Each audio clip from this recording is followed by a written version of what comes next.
Zones of Peace. Interreligious project for peace. The Zones of Peace initiative.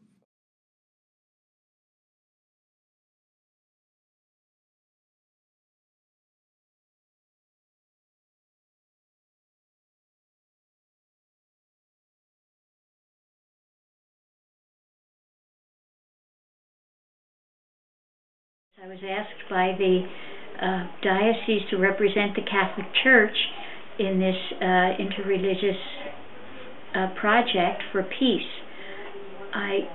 Probably the reason that I was asked to do that is because we have a peace program here at school. We work all the time on nonviolence, and we've had that program for about 15 years.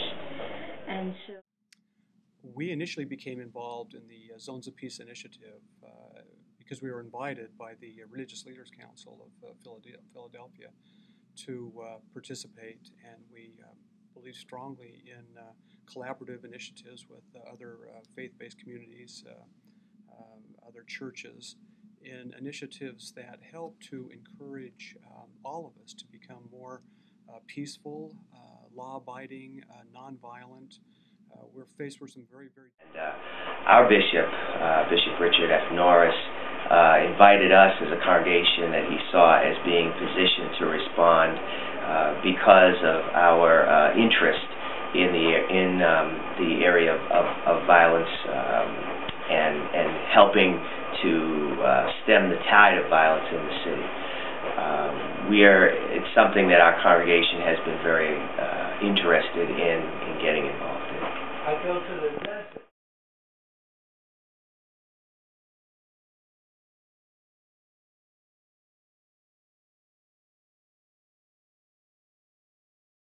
When they come to school, but what they have to learn is that life is not without conflict, it's not without contradictions, but it's how you handle those disagreements, etc., that makes the difference. So we always say to our children, how can we help you to settle it? And they have to know that we're here for that, and that we're hoping that the skills they receive by working at the peace table and settling their problems will be a life skill for them.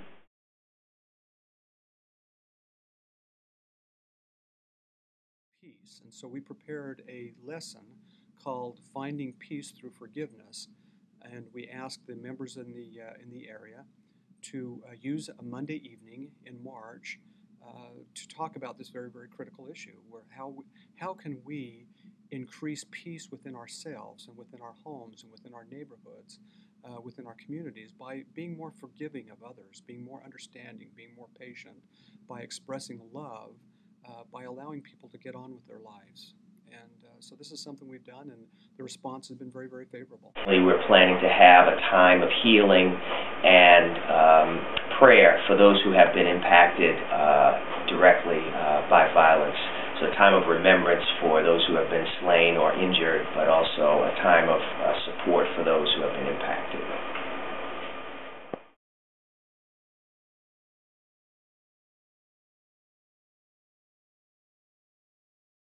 If money were not the object, if there was unlimited money, what do you think should happen to bring peace to the city of Philadelphia? And we said we would give $100 off tuition to the very best project. Now to the very best answers. And they were to answer it as a family. So a kindergarten or first grade child, the mom and the dad or the grandmother or the big brothers and sisters, everybody could sit down and come up with it as a family. And so we got wonderful, wonderful ideas.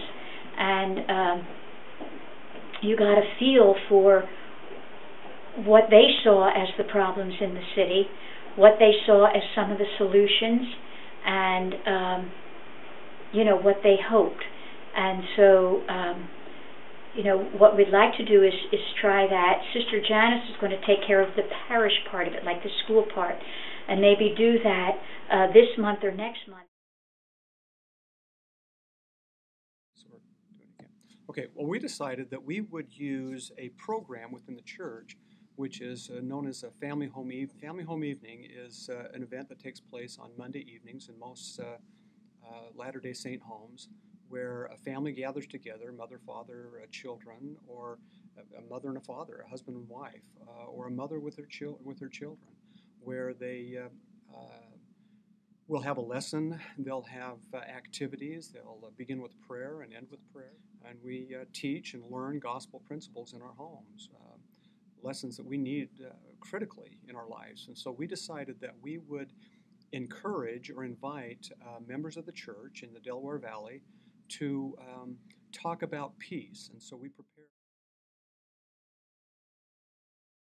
We're going to hold a seminar here on this coming Saturday that will address some of the root causes and ramifications of violence. We're going to do that with an organization called Mothers in Charge. And we're going to, we hope it'll be the launching point for further discussion about violence response. But it'll address root causes, some statistics, how people have been impacted, and also what are churches and other organizations doing around the issue of violence.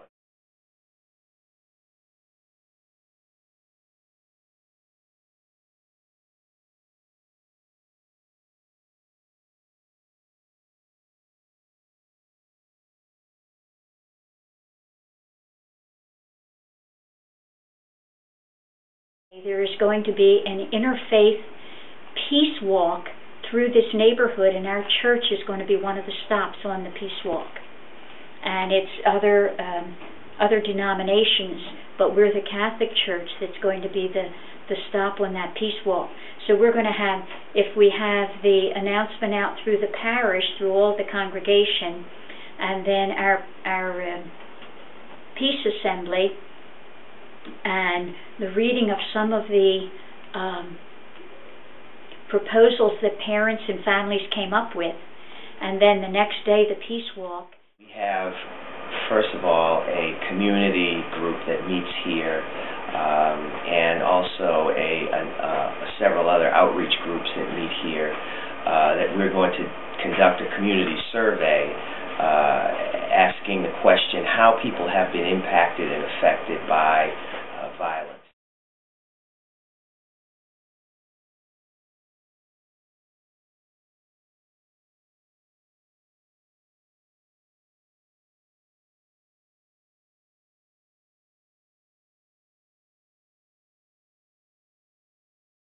And it's not a curriculum, it's a way of life within the school.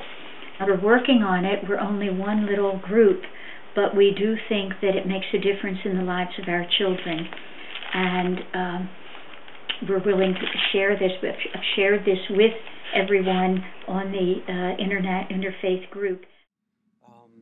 If we can increase the awareness either through the logo that we developed, the Zones of Peace logo, or through advocacy through our churches, over our pulpits, meetings with social groups, community groups, neighborhood groups, to increase people's interest and appreciation and desire to have a more peaceful community, a community that embraces love and kindness.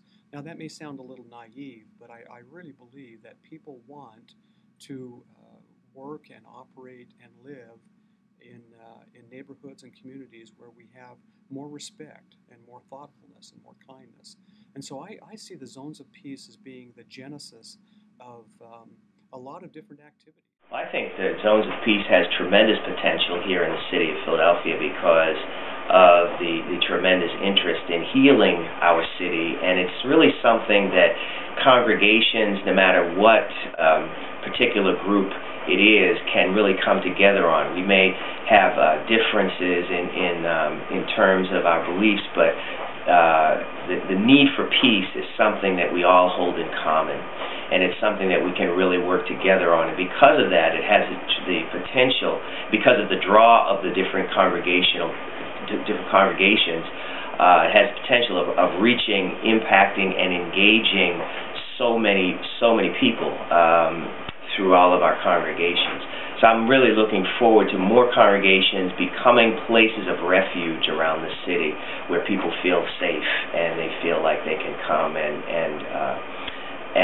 know that there's a security in the city.